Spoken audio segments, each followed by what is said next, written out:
सुप्रभात सज्जन श्रोते हो. आत्मोपनिषद पान 142 देवपाद यामधील 17व्या क्रमांकाची पद्यरचना ऐका.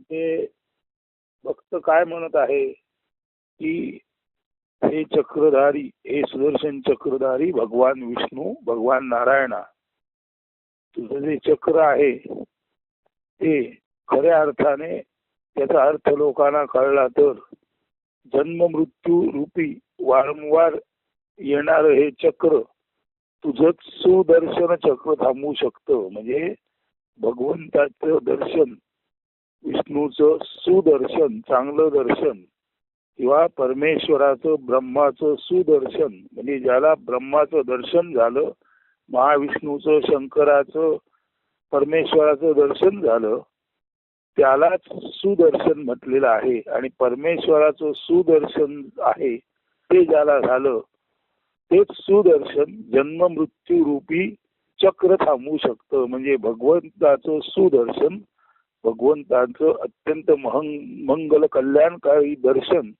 ज्याला तत्वज्ञान रूपाने तत्वम असी, म्हणजे तू खुद्द परमेश्वरच आहेस अशा तऱ्हेने ज्याला भगवंताचं दर्शन झालं, तत्वज्ञान झालं, यालाच माझं भगवंताचं सुदर्शन हे ज्याला प्राप्त झालं, ते असं हे मंगलकारी कल्याणकारी भगवंताचं सुदर्शन जन्म मृत्यू रूपी वारंवार वरचेवर जीवाचं या भूमितलावर येणं, या मृत्यू लोकात येणं, या पृथ्वी लोकात येणं टाळू शकतं. म्हणजे जन्म मृत्यूची वारी, जन्म मृत्यूचं चक्र ज्याला टाळायचं असेल त्याला आत्म्याचं दर्शन, भगवंताचं दर्शन, परमेश्वराचं दर्शन झालं पाहिजे. म्हणून परमेश्वराचं सुदर्शन जन्म मृत्यू रूपी रहाड गाडग टाळू शकतं.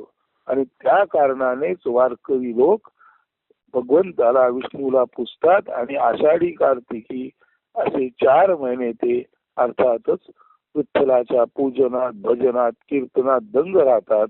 आषाढीची वारी आणि कार्तिकीची वारी या 2 वाऱ्या ते करतात. आणि आषाढ ते कार्तिक या 4 महिन्यात ते विठ्ठल भजनात दंग राहतात. आषाढ कार्तिक म्हणजे चैत्र वैशाख ज्येष्ठ आषाढ, आषाढ श्रावण भाद्रपद आश्विन कार्तिक असे ते 4-5 महिने असतात. पण आषाढ आणि कार्तिक या दरम्यान जो काल असतो त्याला चातुर्मास म्हणतात.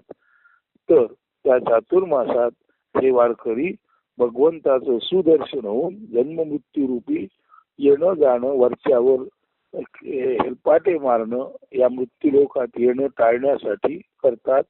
म्हणून वरती तुझं वारकरी, म्हणून वारकरी लोक हे भगवंता विठ्ठला तुलाच पसंती देतात. आणि आषाढ कार्तिकी चातुर्मास करतात. आषाढीची वारी करतात, कार्तिकीची वारी करतात आणि चातुर्मास पाळतात. तव कथे माझी धन्य धन्य वाटे, तव गीत गाता वाटे नृती काटे. तुझी कथा, भगवंताची कथा सांगताना, ऐकताना, सत्संगात असताना जीवाला धन्यता प्राप्त होते. आणि तुझं गीत गाताना, तुझं चिंतन करताना जीवनाच्या मार्गावर काटे उरत नाहीत. जीवन सरिता सहजची धावे, जीवन रूपी नदी अत्यंत सहजपणे धावते. आणि अंती तुझं मिळून सहज सुखावे.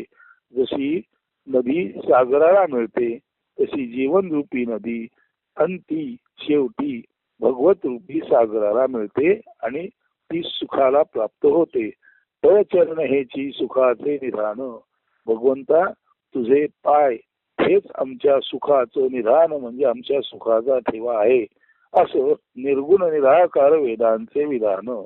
भगवंताची प्राप्ती हेच सुख निधान असं निर्गुण निराकार वेदांनी स्पष्टपणे सांगून ठेवलेलं आहे. आणि म्हणून हे वारकरी लोक, भक्त लोक म्हणतात, जाओ अथवा राहो जीवीचे जीवन, चरणी धरुणी दृढ करावे पावन. ते भगवंताला, विष्णूला उल्लेखून हे वारकरी भक्त लोक म्हणतात, आमचं जीवाचं जीवन जाओ म्हणजे नसतो हो किंवा राहो, जोपर्यंत जीवन आहे तोपर्यंत आम्ही तुझंच कीर्तन भजन पूजन करणार. आणि तुझंच कीर्तन भजन करता करता आमचं हे जीवन आहे ते चालू राहणार. आणि ते जीवन सुद्धा सरणार तेव्हा सुद्धा, जीवन संपणार तेव्हा सुद्धा आमच्या तोंडात तुझाच गौरव असणार. तेव्हा आमचं जीवन असो अथवा नसो, जोपर्यंत या जीवात जीव आहे तोपर्यंत तुझंच कौतुक, तुझीच भक्ती, तुझंच प्रेम आम्ही करत राहणार. आणि शेवटी चरणी धरुणी दृढ करावे पावन, आणि आम्ही तुला येऊन मिळणार, तुझे पाय धरणार, तुझे पाय एवढे घट्ट धरणार की तुझे पाय घट्ट धरल्यामुळे, देवाचे पाय आम्ही घट्ट धरल्यामुळे, देवाच्या चरणाच्या कृपेने आम्ही सुद्धा तसेच परम पवित्र निरंजन शिव होणार, जसा प्रत्यक्ष भगवान शंकर विष्णू आहेत तसे. म्हणून चरणी दृढ करून करावे पावन. म्हणून तुझ्या चरणी आम्ही आल्यानंतर तुझ्या चरणी आम्हाला दृढ धरून ठेव. तिथून आम्हाला दुसरीकडे जायची बुद्धी देऊ नकोस की ज्या योगे आम्ही पावन होऊ. म्हणून हे काव्य आहे ते नीट ऐका. चरणी दृढ करून, चरणी दृढ धरून करावे पावन. म्हण चरणी दृढ धरून करावे पावन. भगवंताने जेव्हा आम्ही त्याचे पाय धरू तेव्हा ते त्याचे पाय एवढ्या दृढतेने आमच्या कडून धरले जावेत, इतक्या एकनिष्ठ बुद्धीने आम्ही त्याचे पाय धरावे की त्याचे पाय आम्ही कधी सोडूच नये.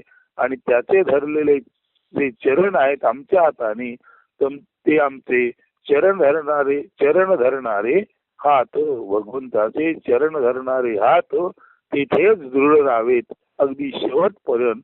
आणि भगवंताचे चरण आम्ही दृढ धरल्यामुळे खऱ्या अर्थाने आम्ही निरंजन शिव किंवा महाविष्णू तत्वाला पात्र व्हावं आणि खऱ्या अर्थाने आमच्या जीवनाचं सार्थक व्हावं.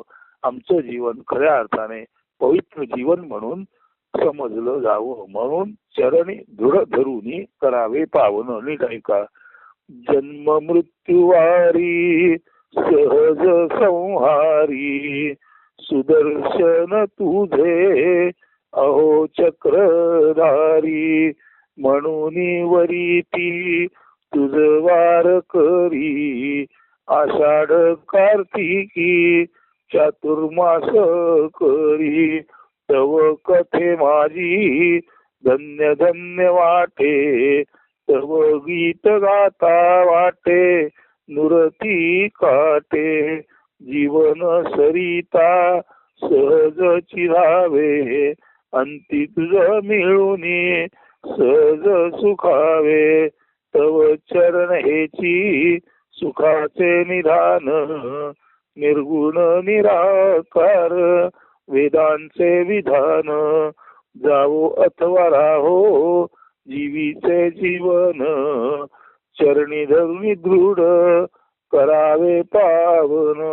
आषाढी कार्तिकी म्हणजे आषाढी एकादशी ते कार्तिकी एकादशी असा चातुर्मास आम्ही केवळ आणि केवळ भगवंताच्या भजन पूजनात व्यतीत करतो. त्याचं सुदर्शन, त्याचं खऱ्या अर्थाने उत्तम असं मन मंगल कल्याणकारी मुखदर्शन आम्हाला होतं. त्याच्या चरणांचं आम्हाला दर्शन होतो आणि त्यामुळे आम्ही धन्य होतो. आणि त्यामुळे भगवंताच्या सुदर्शनाने आमच्या जन्म मृत्यूचं हेलपाटे, जन्म मृत्यूची वारी संपते. म्हणून देवाची वारी करा आषाढी ते कार्तिकी, आणि आपली ही पुन्हा पुन्हा जन्माला येण्याची मरण्याची निरर्थक वारी संपवा, असा या काव्यामध्ये सर्वांना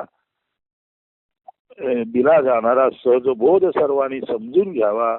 आणि नित्य निरंतर, अगदी आषाढी कार्तिकीच नव्हे, नित्य निरंतर हर पल हर क्षण ज्यानी त्यानी ब्रह्मसाधनेत, आत्मसाधनेत निमग्न राहावे. अस्तु. धन्यवाद. शुभदिन.